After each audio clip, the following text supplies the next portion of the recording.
الحمد لله أشهد أن لا إله إلا الله وحده لا شريك له وأشهد أن محمدا عبده ورسوله أما بعد حياكم الله. Donc on va poursuivre. Déjà je m'excuse, ces jours-ci je suis un petit peu pris par le temps, ce qui fait que les doulos ne sont plus à l'heure convenue et ils sont assez courts. Inch'Allah, jusqu'à ce que je me stabilise dans ce que je suis en train de faire. Donc toutes mes excuses par rapport à ça. Mais bon, on continue quand même.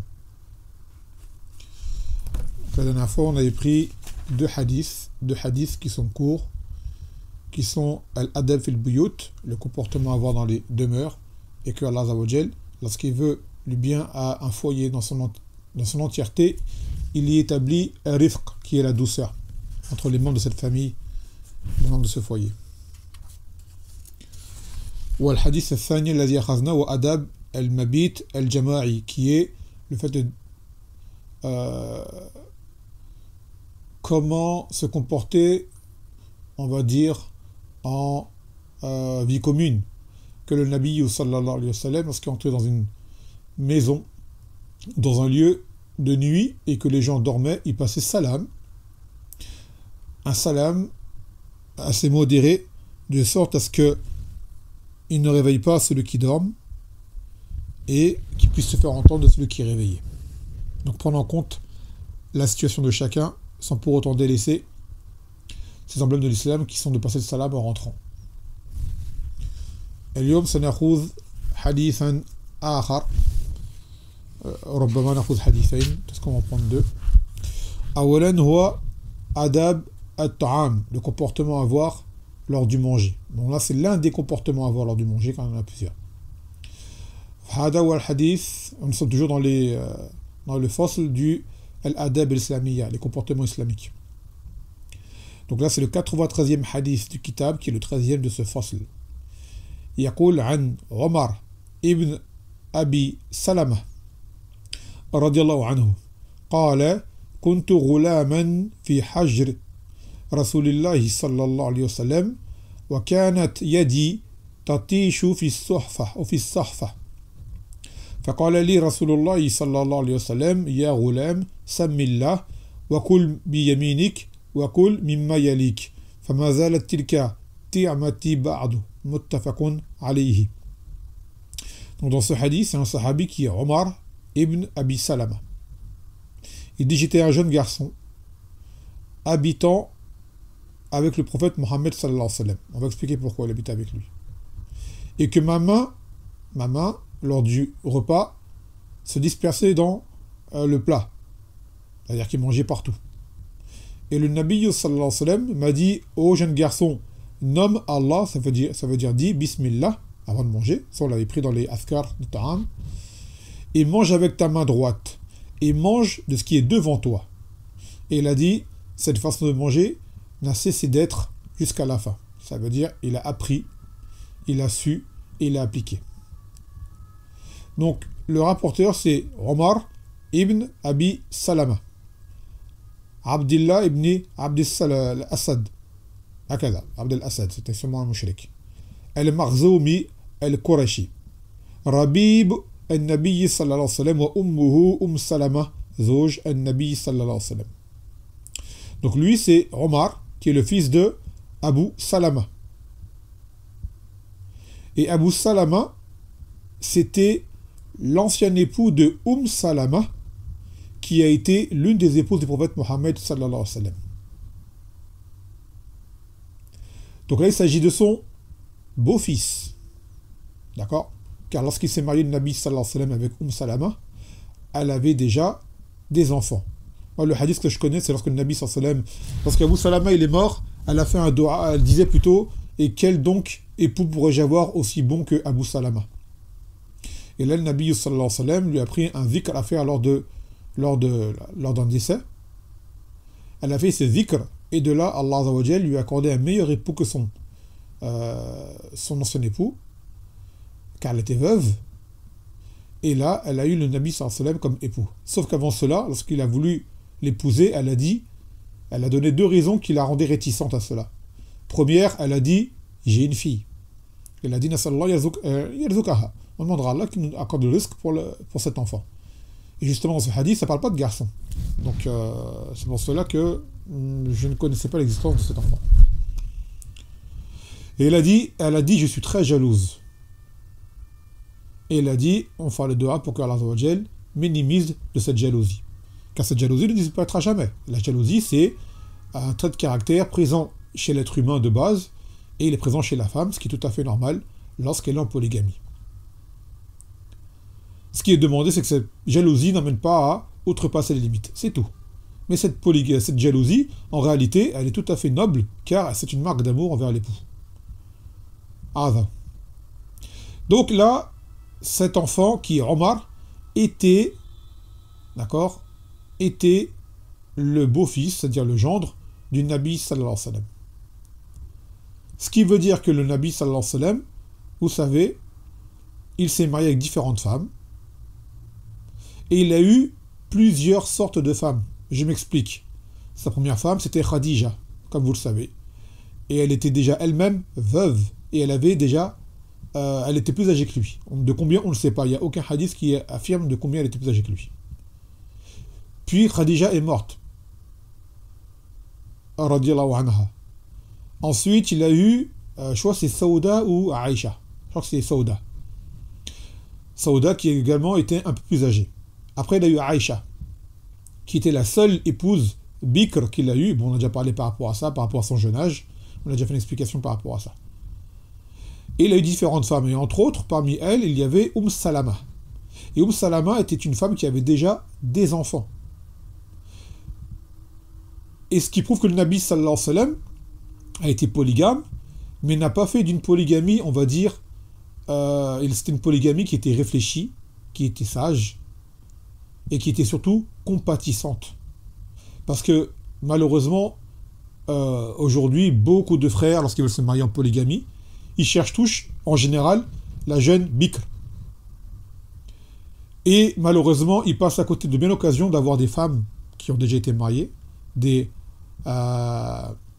sayyib, qui ont été mariées, qui sont veuves, qui ont déjà des enfants. Donc on peut comprendre qu'il y ait une certaine réticence à avoir des enfants qui ne sont pas les tiens. C'est normal. Cependant, le Nabi sallallahu alayhi wa sallam l'a fait. Ce qui prouve qu'en réalité, il peut avoir une grande sagesse en cela. D'accord ? Et l'essentiel, c'est de tomber sur la bonne épouse par rapport à cela. La bonne épouse. Car malheureusement, des frères qui veulent se marier en polygamie, qui peut-être ont les moyens, par exemple, des fois ils trouvent des choses, on va dire, ils ont des propositions de femmes, mais ils disent non, elle a déjà été mariée, elle a des enfants, ainsi de suite. On dit, on peut te comprendre, mais peut-être que tu passes à côté d'une perle rare.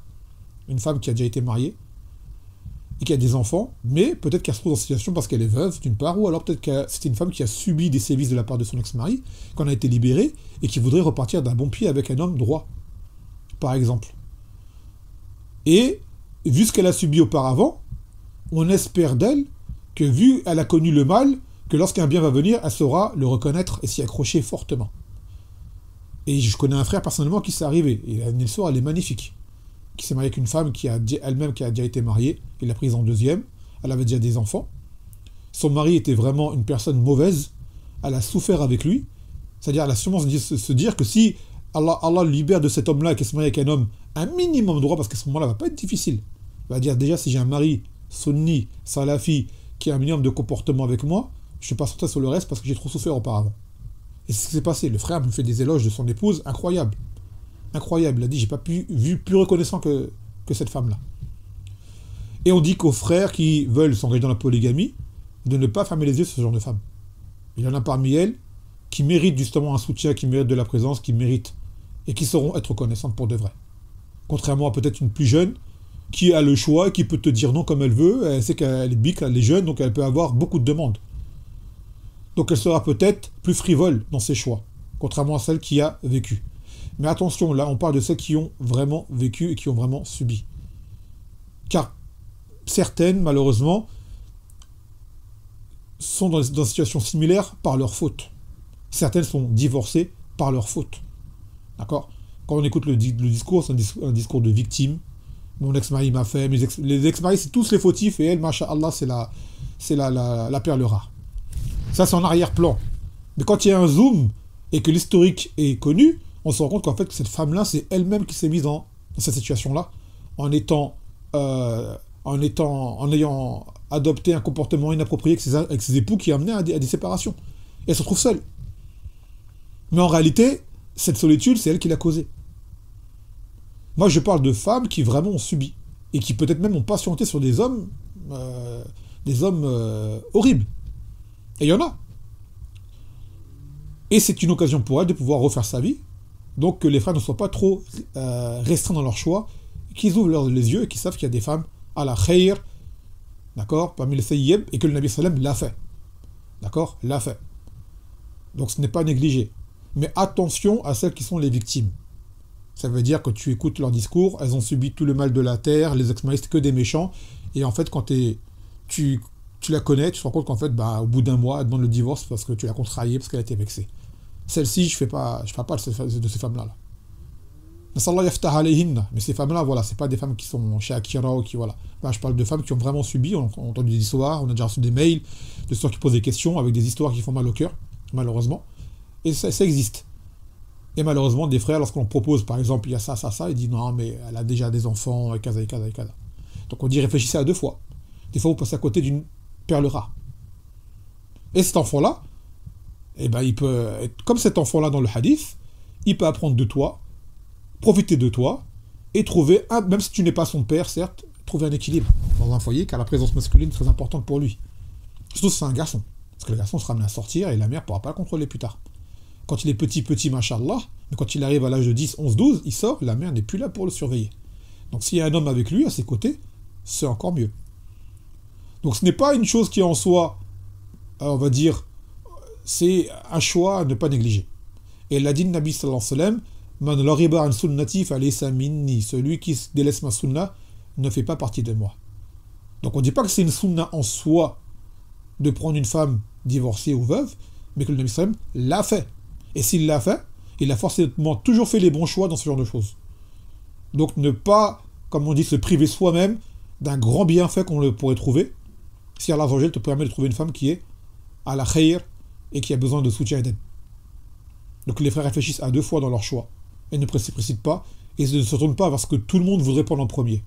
Surtout quand c'est en termes de polygamie. Donc cet enfant, vous voyez, masha'Allah, c'était un sahabi, taban, et il a appris et il a compris. Parce qu'aujourd'hui, nos enfants, on leur dit mange pas un dimanche de la main droite, il faut le dire sur des années peut-être, à chaque repas, il comprend pas l'enfant. Tu le dis, à chaque fois qu'il mange, tu as dit bismillah, il dit oui, mais il n'a pas dit. Et tu vois que sa main se balade à droite, à gauche. On répète tous les jours, mange devant toi, mange avec la main droite, dis bismillah, dis oui. 1 an, 2 ans, 3 ans passent, il comprend toujours pas. C'est comme ça nos enfants à nous, à notre époque, on est... Voilà. Mais cet enfant-là, les Sahaba, étaient des enfants éveillés, intelligents, et comprenaient très vite. Et quoi qu'il en soit, avec l'enfant, il faut continuer à insister, lui apprendre. Jusqu'au jour où, masha'Allah, il va comprendre, ça va être assimilé. Donc là, le comportement à avoir, c'est avant de manger, c'est de dire bismillah. Car si on ne dit pas bismillah, qu'est-ce qui se passe? C'est le shaitan qui mange avec nous. Qu'il faut manger également de la main droite. Pourquoi? Car manger de la main gauche, c'est tajabour bi shaitan, car que shaitan, il mange de la main gauche. Comme l'a dit le Nabi sallallahu alayhi wa sallam à cet homme qui mangeait de la main gauche, il le dit Kul bi yaminik, qala mastati', qala mastata'at. Ma mana'ahu il kibr. Un homme qui mangeait de la main gauche, le Nabi sallallahu alayhi wa sallam lui a dit mange de la main droite. Il a dit je ne peux pas. Il a dit cela que par orgueil, alors qu'il pouvait. Et là, le Nabi sallallahu alayhi wa sallam a fait un doigt contre lui que tu ne puisses plus. Et de là, il n'a pu plus jamais lever sa main droite. Et il a dit je ne peux pas, juste par orgueil, juste pour répondre. Wali'adh billah. Donc cet enfant a dit, il n'a cessé de manger de la sorte jusqu'à la suite. Donc là, on va prendre les fawaïd de ce hadith. Yaqul tawadhu an-nabiy sallallahu alayhi wa sallam bi akli as-sibyan ma'ahu. Donc là, ça montre la modestie et l'humilité du prophète Mohammed sallallahu alayhi wa sallam du fait qu'il a fait manger l'enfant avec lui. Parce que t'en as, disent l'enfant, il va manger ailleurs. Alors que l'enfant, en mangeant avec les adultes, il va apprendre. ثانيا الحرص على تربية الصبيان على أخلاق الإسلام وآدابه. Ce qui montre qu'il faut le souci qu'apporte l'islam à l'enseignement de l'enfant et lui apprendre les bons comportements. ثالثا وجوب التسمية على الأكل للأمر بها ولأن الشيطان يستحيل الطعام إذا لم يذكر اسم الله عليه. Donc il est obligé de nommer le nom d'Allah Azza wa Jal avant de manger. C'est un ordre, c'est obligé de le faire. Car Shaitan va manger de cette nourriture si jamais le nom d'Allah n'y est pas nommé. رابعا أنه يقتصر على بسم الله لأن النبي صلى الله عليه وسلم لم يذكر ما زاد عليها. Et qu'on se contente de dire Bismillah. C'est pas la peine de dire Bismillah ar-Rahman ar-Rahim. Pourquoi? Car le Nabi sallallahu alayhi wa sallam a dit Bismillah, tu ne feras pas mieux que lui, donc rajouter n'importe rien de plus. Si ce n'est peut-être que tomber dans une bid'a. Wallahu ta'ala alam. خامسا أن التسمية إذا كانوا جماعة تكون من كل واحد لا يكفي أن يسمي واحد عن الجميع. Et que le fait de dire Bismillah, c'est une obligation individuelle. Même si on mange en groupe, ce n'est pas une personne qui dit Bismillah pour tout le monde. Mais chacun doit dire Bismillah pour lui-même. Et pour preuve, c'est ce hadith. Car le Nabi sallallahu alayhi wa sallam peut dire, je l'ai dit pour toi, tu n'as pas besoin de le faire. Et pourtant, non. سادسا وجوب الأكل باليمين ويحرم الأكل بالشمال لأنه تشبه بالشيطان. Qu'il est obligatoire de manger avec la main droite, car manger de la main gauche, cela est une ressemblance au shaitan, comme on l'a expliqué. ثامنا وسابعا إنما يجب على الكبير يؤمر به ما يؤمر به الصغير وما يحرم على الكبير يمنع منه الصغير. Et il dit que ce qui est ordonné à l'enfant est obligatoire pour l'adulte. Vous m'entendez toujours? Il y a du son chez vous? Attendez, parce qu'il y a une petite coupure. Donc, ce qu'on ordonne à un petit de faire, cela prouve que c'est une obligation pour l'adulte. Et ce qui est haram pour l'adulte, on doit empêcher l'enfant de le faire, même s'il est petit. Par exemple, une erreur qui est très répandue chez les gens, dans la salat à la maison, c'est lorsque les gens font salat à la maison, et principalement les femmes, l'enfant passe devant elle, et elle laisse passer l'enfant. On dit, même un enfant, même s'il rampe, rien ne doit passer entre le musalli et la sutra. Car le Nabi sallallahu alayhi wa sallam faisait la salat lui-même, et des fois, une brebis voulait passer entre lui et sa sutra, il s'approchait du mur pour empêcher la brebis de passer. Donc même un enfant, on ne laisse pas passer devant nous. Au pire, la mère le prend, lors de son qiyam, comme si il pleure, elle le prend, on a le droit de porter l'enfant pendant la salat, c'est dans le rahma de la religion, et lorsqu'elle fait son recours, elle le pose. Lors du soujoud, elle le pose, et lorsqu'elle se relève, elle le prend. En tout cas, le laisser passer parce qu'il joue, non, on ne laisse pas l'enfant passer devant nous pendant la salat. Du moins entre nous et la sutra. L'enfant ne passe pas. Et cela a été interdit à l'adulte, donc cela, on doit empêcher l'enfant de le faire. Donc tout ce qui est haram pour l'adulte, on doit empêcher l'enfant de le faire. Pareil pour les habits. Quand on dit son petit, on peut l'habiller de telle et telle façon. On dit non, ce qui est haram pour l'adulte, on ne laisse pas l'enfant le faire parce que ça va l'habituer. Donc maintenant, on sait malheureusement dans les choix des vêtements pour les enfants, on est restreint. Donc des fois, on n'a pas trop le choix. Je vous l'accorde. Mais d'autres fois, c'est du laxisme de notre part.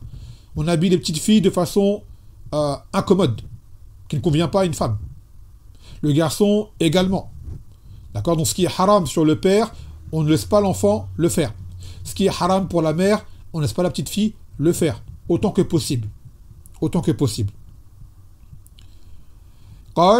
Donc comme nous également on mange devant nous, l'enfant il mange devant lui. Comme nous on dit Bismillah, l'enfant dit Bismillah. Et comme nous on mange de la main droite, on ordonne à l'enfant de manger de la main droite. Maintenant l'enfant, comme vous savez, il n'est pas mukallaf, il n'a pas de péché.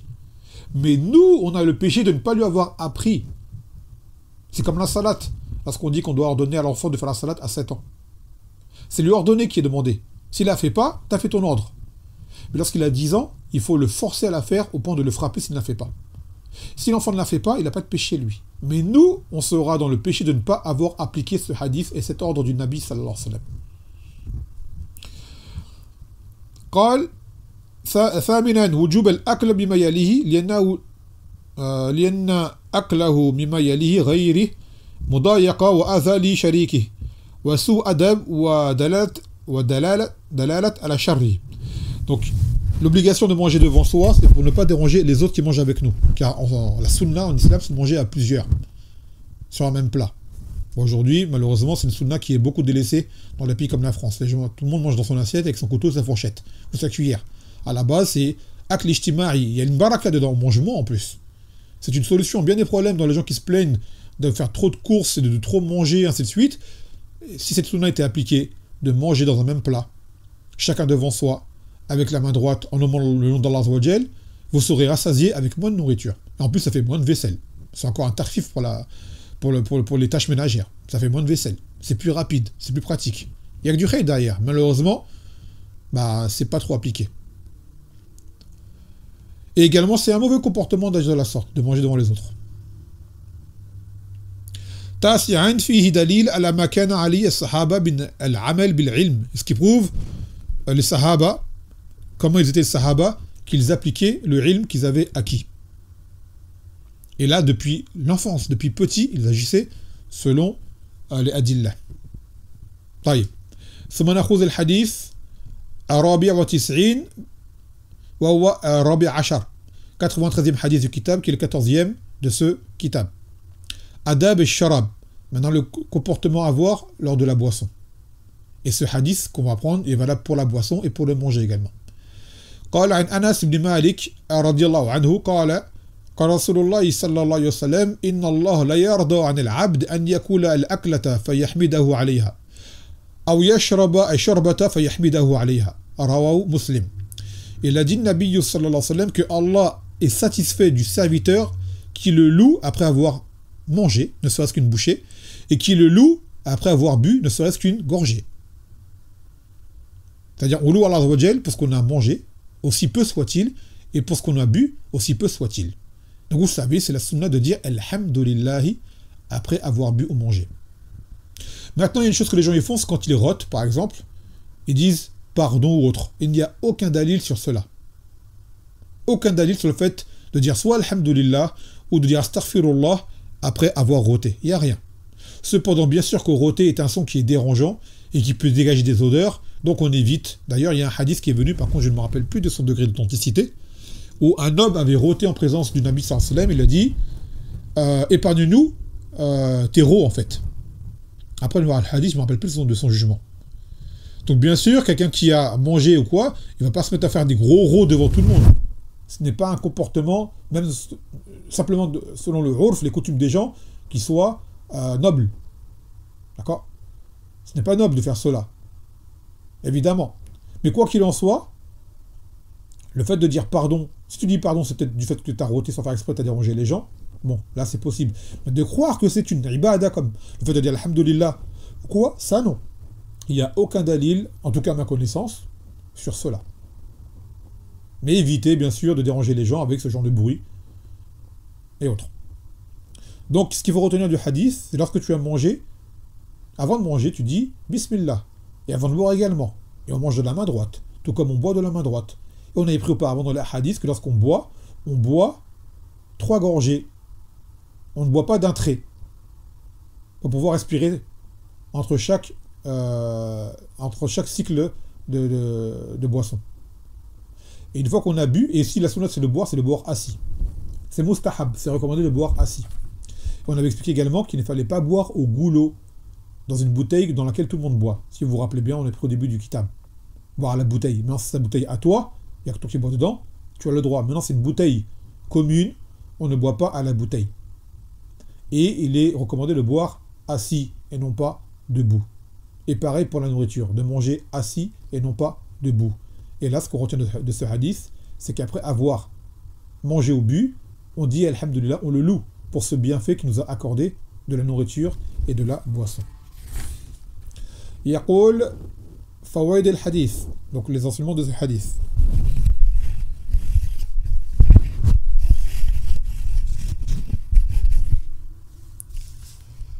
إثبات صفة الرضا لله تعالى. Ce hadith affirme l'attribut de الرضا qui est la satisfaction, l'agrément. Que Allah Azza wa Jal est satisfait ou que Allah Azza wa Jal agrée des choses. ثانيا استحباب حمد الله تعالى عقب الأكل والشرب, qu'il est recommandé de dire alhamdulillah après avoir bu ou mangé.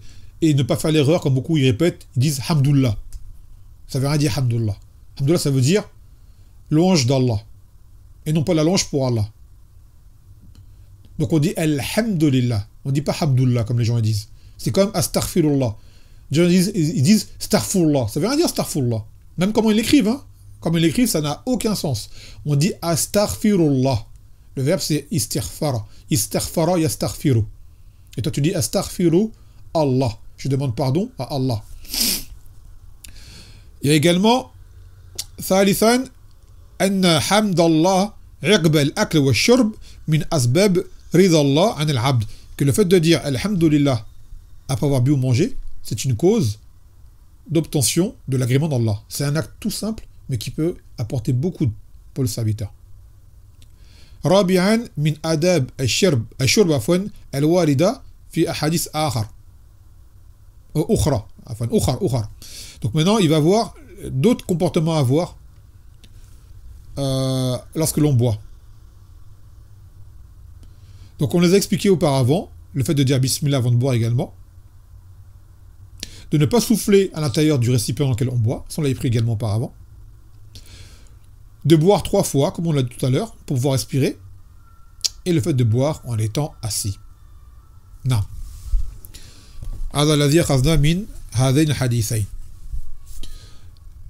Donc pour revenir, comme je l'avais annoncé sur le canal, il y a une vidéo qui fait polémique actuellement, qui tourne, partagée, d'un homme dont j'ai pas envie pour pas que les gens aillent la chercher, à le regarder, c'est pour ça qu'ils sont pas au courant, franchement vous avez rien à apprendre. Mais c'est juste un homme qui était anciennement, ou qui prétendait être anciennement salafi, qui aurait soi-disant étudié, après le Coran par cœur, qui a fini par apostasier, devenir un nasrani chrétien, et sur qui il y a un buzz actuellement, parce que vous savez très bien que les koufars, ils aiment trop ça. Dès qu'il y a un apostat, khalas, il est invité, on y parle. Par contre, quand on est chez eux qui rentrent en islam, on n'entend pas trop parler d'eux. Avez-vous déjà entendu parler de prêtres, ou de gens de religieux, ou de rabbins? Parce qu'il y en a eu, mais on n'a pas beaucoup. Les rabbins, là, c'est pire encore. Parce que les juifs, c'est rare qu'ils rentrent en islam. C'est rare ici, mais il y en a. Avez-vous déjà vu des gens de la sorte être invités? Je ne parle pas de gens qui, à la base, sont des stars et qui sont convertis à l'islam. Je ne parle pas de ceux-là. Eux, ils ont une cause d'être invités pour leur sport, pour leur musique ou pour leur ce qu'ils nomment étant leur spécificité. Moi, je parle de quelqu'un qu'on invite spécialement pour sa conversion à une religion. Avez-vous déjà vu des gens qui ont été invités ou qui ont été interviewés par des journaux pour leur entrée en islam? Moi, je ne connais pas. Mais étrangement, dès que c'est un musulman qui apostasie, qui devient je ne sais quelle religion, alors là, les projecteurs sont sur lui. Alors, on sait très bien c'est quoi leur but. Hein, c'est de dire, ah ben regardez. Mais malheureusement pour eux, quelque part, ces gens-là de l'apostasie, ils nous font un travail, mine de rien. Car par leur cause, eh ben, ils font fuir de l'islam les gens qui auraient été des munafiqoun s'ils étaient rentrés avec nous. Parce que les gens vraiment, voilà. Et en même temps, il nous permet de filtrer nos rangs et que les gens qui vont regarder ce genre de personnes et être attirés par l'islam, c'est des gens dont on espère vraiment une grande sincérité. C'est comme lorsque vous voyez ces histoires d'attentats, comme le 11 septembre, qu'ils ont fait pour faire fuir les gens, et les gens sont rentrés à Fouadja, fi dinillah azza wa jal. Ils ont attiré encore plus de monde. Donc on leur dit, en réalité, vous vous rendez même pas compte, mais de vous-même. Vous faites le travail de vous-même. Et le fait que vous invitiez ce genre de personnes et autres prouve que l'islam grandit et ça vous fait peur. Sinon, vous n'avez pas besoin de faire ce genre de manigance. Quoi qu'il en soit, cette personne-là impressionne les gens, parce que soi-disant, c'était un talib al-ilm, donc il a appris beaucoup de choses, il a rendu nasrani. Donc on vous rappelle un hadith qui a été rapporté selon Anas bin Malik, قال, rapporté par Muslim, كان رجل نصرانيا فأسلم فقرأ البقرة وآل عمران وكان يكتب للنبي صلى الله عليه وسلم فعاد نصرانيا وكان يقول ما يدري محمد إلا ما كتبته له وكتبت له فأماته الله فدفنوه فأصبح قد لفظته الأرض فقالوا هذا فعل محمد وأصحابه لما هرب منهم نبشوا عن صاحبنا فلقوه فحفروا له وأعمقوه فأصبح قد لفتته الأرض فقالوا هذا فعل محمد وأصحابه نبشوا عن صاحبنا لما هرب منهم فلقوه فحفروه وعمقوا له في الأرض ما استطاعوا فأصبح قد لفظته للأرض فعلموا أنه ليس من الناس فألقاه. Il y avait un homme qui était à la base Nasrani, qui était un homme kitabi, des gens du livre. Cet homme-là avait appris Surat al-Baqarah. Il avait appris Al-Imran. Et il écrivait le wahi, c'est-à-dire lorsque Allah mettait le wahi, il était parmi les privilégiés, les notables, les scribes du Nabi sallallahu alayhi wa sallam qui écrivaient le Coran sur des supports. C'est pas tout le monde qui l'a fait, ça. Ça, c'est pas tout le monde qui l'a fait. C'est que des gens qui avaient un haut rang. Même parmi les Sahaba, les plus élevés parmi les Sahaba qui l'ont fait. Ce n'est pas tous les Sahaba qui l'ont fait. Et cet homme-là a fini par apostasier et redevenir Nasrani, redevenu chrétien. Et il disait, Mohammed ne connaît rien à part ce que moi je lui écris. Donc regardez l'orgueil, l'arrogance. Et de là, cet homme-là est mort. Allah Azza wa Jalla l'a fait mourir. Donc, ces ashab, c'est-à-dire les Nasara, les chrétiens, à la base, on ne dit pas chrétien. Le mot chrétien, en réalité, c'est pas un mot correct à dire. On dit Nasara. D'accord? Nasara, Nasrani, c'est le singulier, Nasara, c'est le pluriel. Dans le Coran, c'est comme ça que l'Allah les a nommés, parce que chrétien, ça vient Christ, c'est le Messie, c'est le Messihiyoun, on dit en arabe. Et c'est un terme qui n'est pas venu dans les textes. Ce qui est venu, c'est Nasara. Et je pense que c'est Nazaréen, ils disent en français. Mais comme c'est un terme qui est oublié, que peu de connaissent, voilà. Mais en vrai, ça se dit pas chrétien. Donc, cet homme-là était enterré. Et au matin, les autres Nasara ont trouvé le corps de cet homme sur le sol. Ils ont dit ça, c'est Mohammed et ses compagnons. Lorsque cet homme a fui d'eux, par esprit de vengeance, ils l'ont déterré, ils l'ont mis sur le sol. Donc ils l'ont réenterré un peu plus profond, un peu plus profondément. Le lendemain, ils sont venus, le corps était rejeté par la terre, il était encore sur le sol, à l'extérieur. Ils ont dit, ça c'est Mohammed et ses compagnons. Par vengeance, car cet homme les a abandonnés, ils ont creusé aussi profondément qu'ils pouvaient. Ils l'ont réenterré, en se disant là, personne ne pourra le déterrer. Ils sont revenus le lendemain, l'homme était encore étalé sur le sol. Ils ont dit ça, ce n'est pas le travail d'un homme. Ils l'ont laissé comme ça. Et là, ils ont compris que c'était Allah Azza wa Jalla qui avait fait ordonner à la terre de rejeter ce corps. Donc pour ces gens qui seraient impressionnés par excusez-moi le terme, ce mariole, qui se fanfaronnent à avoir étudié Al-Medina, d'avoir pris le Coran par cœur et d'avoir connaître la langue arabe de façon, bon, un tas de blabla, un tas d'arrogance. Et que maintenant, comme il a connu tout ça, c'est-à-dire qu'il a fait le tour de l'islam et qu'il connaît, et comme il n'a rien vu, il est redevenu Nasrani, il a apostasié. Après, il a sorti ses raisons qui sont vraiment absurdes. D'accord? Regardez une chose, ces gens-là, quand ils parlent de l'islam et qu'ils parlent des musulmans, ils ne parlent jamais de tawhid. Ils disent tout le temps, les musulmans, ils font ça, ils font ça, ils font ci, ils font ça. Jamais ils disent c'est quoi le cœur de notre croyance. D'accord? Même sans apostasie, ils sortent des choses sur l'islam, qui reprochent à l'islam, mais jamais ils ne parlent de notre vraie croyance. Donc ça se demandait, est-ce qu'ils l'ont vraiment comprise de base avant d'apostasier? Parce que quand on a compris le tawhid, et que le tawhid entre dans le cœur de la personne, il n'en sort pas, il a incha'Allah. C'est une chose qui est trop élémentaire. Ça, c'est un manque qu'il y a, justement, c'est que lorsqu'on fait rentrer les gens dans le tawhid, par le tawhid, l'islam est d'office, incha'Allah ta'ala, compris. Et ça, c'est un manque qu'il y a chez beaucoup d'entre nous, c'est le tawhid. D'ailleurs, par exemple, vous voyez les gens qui font ce qu'on appelle les débats interreligieux, ils débattent avec les Nasara pour montrer que leur livre, il est faux. On dit cette façon de faire, elle n'est pas vraiment profitable. Car le fait de lui prouver que son livre est faux ne va pas forcément indiquer que ton livre à toi, il est vrai. D'accord? Il se peut qu'ils disent, bon, j'arrête la Bible, ça veut pas dire que pour autant qu'il va dire, ça se trouve, il va dire, mais le Coran aussi, je vais trouver les contradictions alors. Et il peut en trouver en français. Parce que le français n'est pas vraiment fidèle à la langue arabe telle qu'elle est. D'accord? Mais en réalité, quand tu l'appelles le tawhid de base directement, qu'est-ce qui va se passer? Par le tawhid, il va comprendre que son livre est faux. D'accord? Il saura qu'il y a des vérités dedans, qui coordonnent avec le tawhid, mais le reste, il verra que c'est faux. Donc en fait, tu fais un travail d'emblée. Et dans le Coran, Allah dit, Ya al-kitab, ta'alaw ila kalimatin sawa'in baynana wa baynakum alla na'buda illa Allah, wa la nushrika bi shay'a. Fa in tawallaw fashhadu anni bi annana muslimun.